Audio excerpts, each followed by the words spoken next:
नमस्कार किसान भाइयों, आपका स्वागत है आपके अपने चैनल लक्ष्मी फार्मिंग में। किसान भाइयों, आज हम आपके लिए एक नई वीडियो लेकर आए हैं और आज की इस वीडियो में हम चर्चा करने वाले हैं कि धान की रोपाई के बाद पहले 10 दिन पर क्या करें।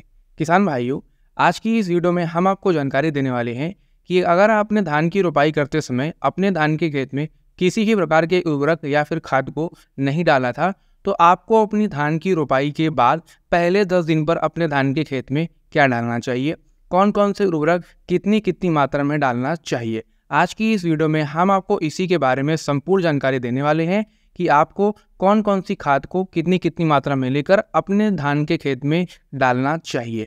यदि आपको आज की हमारी यह वीडियो अच्छी लगे और पसंद आए तो चैनल को सब्सक्राइब कर दीजिएगा और अपने किसान मित्रों के साथ शेयर कर दीजिएगा। दोस्तों, वीडियो को लाइक भी जरूर कर दीजिएगा। किसान भाइयों, यदि आपने अपनी धान की रोपाई करते समय अपने धान के खेत में किसी भी प्रकार की खाद या फिर उर्वरक का इस्तेमाल नहीं किया था, कहने का मतलब है कि जब आप अपनी धान की रोपाई कर रहे थे उसमें आपने किसी प्रकार की खाद को नहीं डाला था, तो आज की इस वीडियो में जैसा कि हमने आपको बताया कि हम आपको जानकारी देने वाले हैं कि आपको अपने धान के खेत में रोपाई के 10 दिन बाद पहले 10 दिन पर कौन कौन सी खाद को कितनी कितनी मात्रा में डालना चाहिए। आज हम आपको इसके बारे में संपूर्ण जानकारी देने वाले हैं।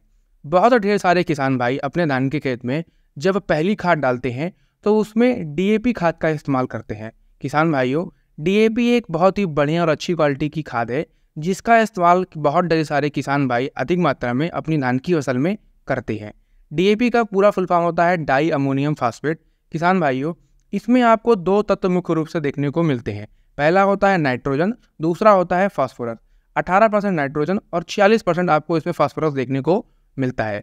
किसान भाइयों, डीएपी खाद जो होती है यह एक बहुत ही बढ़िया और अच्छी क्वालिटी की खाद है जो आपकी धान की फसल में विकास के लिए बहुत ज़्यादा आवश्यकता होती है।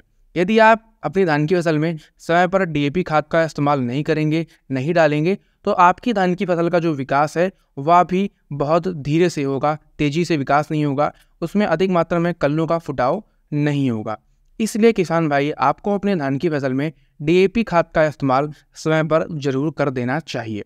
चलिए अब बात करते हैं कि आपको कितनी मात्रा में डीएपी खाद को डालना चाहिए। किसान भाइयों, डीएपी खाद का इस्तेमाल आपको कम से कम 50 किलो प्रति एकड़ के हिसाब से करना चाहिए। इसके साथ आप चाहे तो इसमें 15 से 20 किलो प्रति एकड़ के हिसाब से यूरिया और 15 से 20 किलो इसमें आप पोटास, इन तीनों चीज़ों को आपस में अच्छे से मिक्स करके अपने धान के खेत में पहले 10 दिन पर आप डाल सकते हैं। किसान भाइयों, यह जो तीनों खाद का कॉम्बिनेशन है यह एक कंप्लीट डोज होता है जो एक धान की फसल में अर्ली स्टेज में डालना चाहिए। यदि आप समय पर इन तीनों खाद को अपने धान के खेत में डाल देंगे तो आपके धान के खेत में अधिक से अधिक मात्रा में कल्लों का फुटाव होगा, हरापन बना रहेगा, बढ़वार तेजी से होगी, जड़ों का विकास तेजी से होगा। और किसान भाइयों, जितना ज़्यादा तेजी से आपके धान की फसल में पौधों का जड़ों का विकास होगा, उतना ज़्यादा वो अधिक मात्रा में ज़मीन से जो भी तत्व उपलब्ध हैं वह अवशोषित कर पाएंगे और उनके अंदर अधिक से अधिक मात्रा में भोजन बनेगा, जिससे हमारे धान की पौधा जो है पेड़ जो है उसका विकास तेजी से होगा, उसमें अधिक से अधिक मात्रा में कल्लों का फुटाव देखने को मिलेगा। किसान भाइयों, कुछ किसान भाई अपने धान के खेत में पहली खाद के रूप में डीएपी के बजाय एनपीके का इस्तेमाल करना ज़्यादा पसंद करते हैं। बहुत ढेर सारे किसान भाई अपने धान के खेत में पहली खाद के रूप में एनपीके का इस्तेमाल करते हैं। एनपीके भी एक बहुत ही बढ़िया खाद है, आप इसका इस्तेमाल अपने धान के खेत में पहली खाद के रूप में कर सकते हैं, कोई दिक्कत नहीं है। आपको जिस एनपीके को अपने धान के खेत में डालना है वह है 12-32-16। इस एनपीके में आपको 3 तत्व मुख्य रूप से देखने को पाए जाते हैं। पहला है नाइट्रोजन, फास्फोरस और पोटास। इनकी जो परसेंटेज है, मात्रा, वह अलग अलग है। नाइट्रोजन 12%, फास्फोरस 32% और पोटास 16%। किसान भाइयों, यह जो 3 तत्व हैं, नाइट्रोजन, फास्फोरस और पोटास, इनकी जो आवश्यकता है धान की फसल में वह बहुत ही ज़्यादा होती है। यदि आप अर्ली स्टेज में समय पर, यानी कि जो आपकी शुरुआती चरण है, शुरुआती दिन है, उसमें यदि आप अपनी धान की फसल में इन तीनों तत्वों को पर्याप्त मात्रा में नहीं डालेंगे किसी भी फॉर्म में, चाहे आप डीएपी, एनपीके या फिर एसएसपी, सिंगल सुपर फास्फेट, किसी भी फॉर्म में अगर आप नहीं डालेंगे तो आपकी धान की फसल का जो विकास है वह अच्छे तरीके से नहीं हो पाएगा। उसमें अधिक से अधिक मात्रा में कल्लों का फुटाव, पौधे की बढ़वार, टेलरिंग, जड़ों का विकास, अधिक से अधिक मात्रा में पत्तियां, यह सब चीज़ें नहीं देखने को मिलेंगी। पौधे की बढ़वार नहीं होगी, ग्रोथ नहीं होगी और आपकी जो धान की पैदावार है वह फिर से आपको कम ही देखने को मिलेगी। इसलिए किसान भाइयों, आप समय पर इन खादों का इस्तेमाल जरूर करें। अगर हम बात करें NPK की मात्रा के बारे में, तो किसान भाइयों, आपको 1 एकड़ खेत के पीछे कम से कम 70 से 75 किलो प्रति एकड़ के हिसाब से NPK को डालना चाहिए। क्योंकि किसान भाइयों, DAP की तुलना में NPK में आपको मात्र 12% नाइट्रोजन और सिर्फ 32% फास्फोरस देखने को पाया जाता है, लेकिन DAP में 18% नाइट्रोजन और 46% फास्फोरस देखने को पाया जाता है।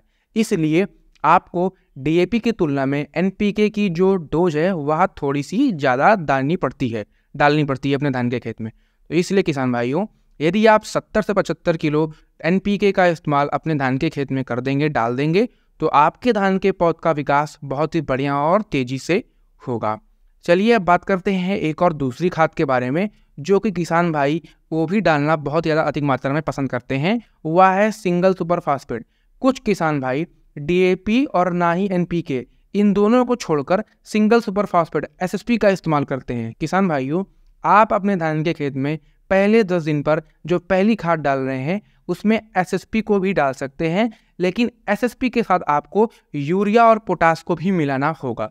क्योंकि किसान भाइयों, सिंगल सुपर फास्फेट के जो मॉलिक्यूल होते हैं या मूवेबल नहीं होते हैं। कहने का मतलब है, जिस जगह आप इनको छींट देंगे वह उसी जगह पड़े रहेंगे।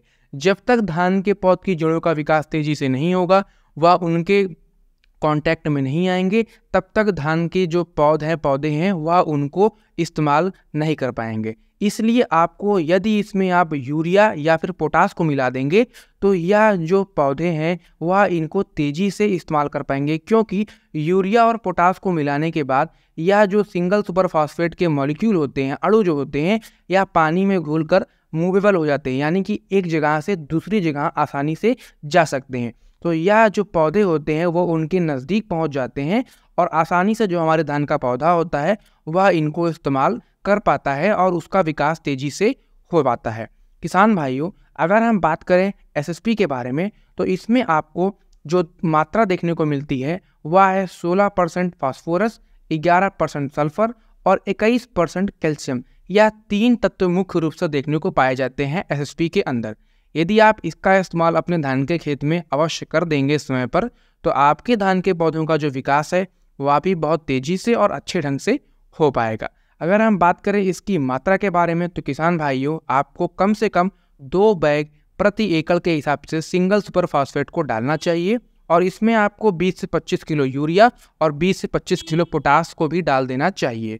किसान भाइयों, अगर आप इन तीनों खाद के कॉम्बिनेशन में से किसी भी प्रकार की खाद का इस्तेमाल अपने धान के खेत में रोपाई के पहले 10 दिन पर कर देंगे, तो आपके धान के पौधों का जो विकास है वह बहुत ही तेज़ी से होगा।